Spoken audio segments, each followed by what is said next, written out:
Joining us now is the presidential candidate of the Association of Green Parties, Ralph Nader. Welcome, Mr. Nader. Thank you. Nice to see you.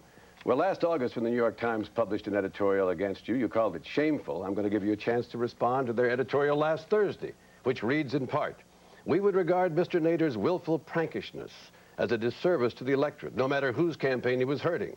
The country deserves a clear up or down vote between Mr. Bush and Mr. Gore. He called his wrecking ball candidacy a matter of principle, but it looks from here like ego run amok." Your reply? Sounds like a tabloid editorial. Maybe we need a clear-cut choice with two good newspapers in New York. I mean, what's the idea here? Aren't we interested in competitive choice in this country? Voters in poll after poll say they want a broader array of choices, that they want a broader array of people on the debates. 64% in a Fox poll wanted to be on the presidential debate. I have no idea why they are so virulently anti-Green Party candidacy. Well, excuse me, sir, but yes, you do. I mean, like a lot of Democrats, newspapers think that you may throw this race to Bush, and they want to go to Gore. Well, the New York Times did endorse Gore, but the point is that we are espousing all kinds of issues that the New York Times editorials in past newspaper editions were on the same page. You said repeatedly that you don't think you would throw the race to Bush. You don't think it matters. You said it doesn't matter to you who is the president of the United States, Bush or Gore. Because it's the permanent corporate government that's running the show here. What do you think 22,000 corporate lobbyists every day and 9,000 corporate PACs do? That the two parties becoming increasingly insignificant that way, and you can see they're morphing more and more on more and more issues into one corporate party. Look at Senator Joe Lieberman. Could you figure out whether he was a Democrat or a Republican this morning? Said he might have voted for Mr. Bork. You know, he is for control of the civil justice system, making it harder for wrongfully injured people to sue companies with defective products. That's a Republican position. Well, he also said he worries about you, and perhaps he has some reason to, whether you think so or not. In our latest ABC News tracking poll, or one we took last Thursday, we found that you had about 3% overall. It may be 4% by this weekend. But if Nader wasn't running, 56% of your supporters say they would go for Gore. Only 23% would go for Bush. So he's right. You're wrong, if our poll is correct. Why do you think I should be worried about that? If I was worried about whether Gore or Bush were going to be elected, would I be running for president to establish a progressive political reform movement before and after November 7th, which is what we're trying to do? Well, you know, do you think Gore is entitled to any votes? Do you think Bush is entitled? Am I entitled to any votes? We have to earn them. If Gore cannot beat the bumbling Texas governor with that horrific record, what good is he? What good is he? Good heavens. I mean, this should be a slam dunk. Well, all right. If it's not important to you, though, let's see whether it's important to the people who are, at the moment, saying they're going to vote for you. Let's start with abortion. Here's the ad that the National Abortion Rights League, NARAL, is running against you. Portion of it. If you're thinking of voting for Ralph Nader, please consider. This year, a 5-4 Supreme Court decision narrowly protected Roe v. Wade.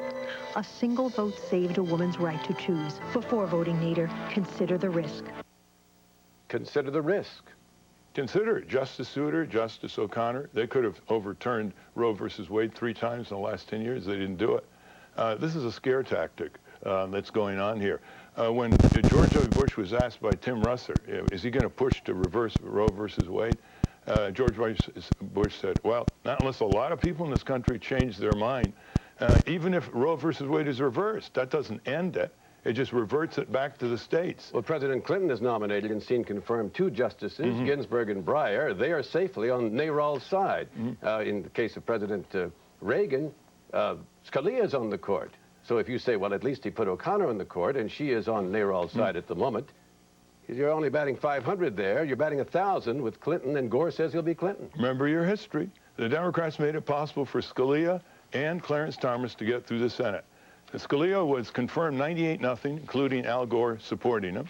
Clarence Thomas was confirmed 52-48, with 11 Democratic senators putting him over the top in a Senate controlled by the Democratic majority and George Mitchell. They're responsible for the 2 worst justices by their own admission. They're the 2 worst justices. So what credibility do they have? You're saying to your supporters, hey, it doesn't matter who, Gore or Bush. From the standpoint of a women's right to choose, it doesn't matter. That's what you're saying. What matters is the similarities, the enormous similarities letting this national capital of ours be run by big business, just the way Business Week said the other day in a cover story. See, there's too much corporate power over all aspects of our life. Okay, let's look at another issue, environment. That's your issue. Well, first it was automobiles. Yeah. Unsafe at any speed, but now it's the environment. Look at what some of the people who admire you, but who also are for the environment have to say. Some of your former Nader's Raiders, a great group. Here's what some of them said. To ask voters to support your candidacy on the basis that there are not major differences between the Republican and Democratic parties, meaning on the environment, is a serious misstatement of fact. And Robert F. Kennedy, Jr., who has devoted his life now to being part of environmental organizations, says his suggestion that there is no difference between Mr. Gore and Mr. Bush is irresponsible. I'll match that with Barry Commoner, David Brower, and Randy Hayes, who are part of an environmentalists against Gore group. Gore talks environment. In one area after another, he's betrayed the environmental movement, whether it's on biotechnology, motor vehicles, pesticides and herbicides, WTO and NAFTA. One area after another, environmental racism, incinerators in East Ohio, the Everglades. He just cannot conform his deeds to his words. But he says he would not open the wildlife Arctic refuge to oil exploration, but would. He says he will prevent new roads in national forests for logging. Bush would not. You say that's not a difference? Those are linguistic differences, but will he fight for them? Has Al Gore ever fought for any of these things, really? Look at all the riders now in the appropriation bill that Republicans have put on, delaying the arsenic standard, delaying the publicity of which cities have the worst pollution. Have you seen Al Gore take a strong stand against that? Is he recommended to Clinton that that bill be vetoed? You know, there's a difference in Washington, Sam, between the word and the deed. You've spent an entire career exploiting that difference. And it's important to recognize that politicians who speak with forked tongues and metaphorical Pinocchio noses be brought to account in this country. Well, he can't even speak against nuclear power and in favor of solar energy. You say he wrote a great book, but he can't put it in practice. Well, you say linguistic differences. In other words, if he makes a promise, you can just dismiss it as saying, well, that's just a linguistic difference. If you make a promise, though, we have to believe you. 37 years of belief, Sam. When have you ever seen me waver? I do like windmills for solar energy, but I'm not a windmill. All right, let's look at some of the other differences that some people think are important, and you can call them linguistic if you want. We've just compiled about 3. Bush would offer private investment accounts on Social Security to some extent. Gore would not. Bush would lower taxes for everyone. Gore would not. Bush favors a voucher-type option in education. Gore does not. Linguistic? You think they're going to make the decisions? AARP is going to make the decision on Social Security, the retired people's lobby, and the corporate lobbyists are going to make the other decisions. That's what our concern is. We look at Washington as having been hijacked, just the way Senator John McCain said. Politicians, in order to get reelected, raise tons of money from these corporate interests, and in return, they sell our government to the highest bidder. That's the overriding issue in this election. Are the people going to run this country, or are the corporations going to run this country? Or the lobbyists. But some lobbyists vote for the environment.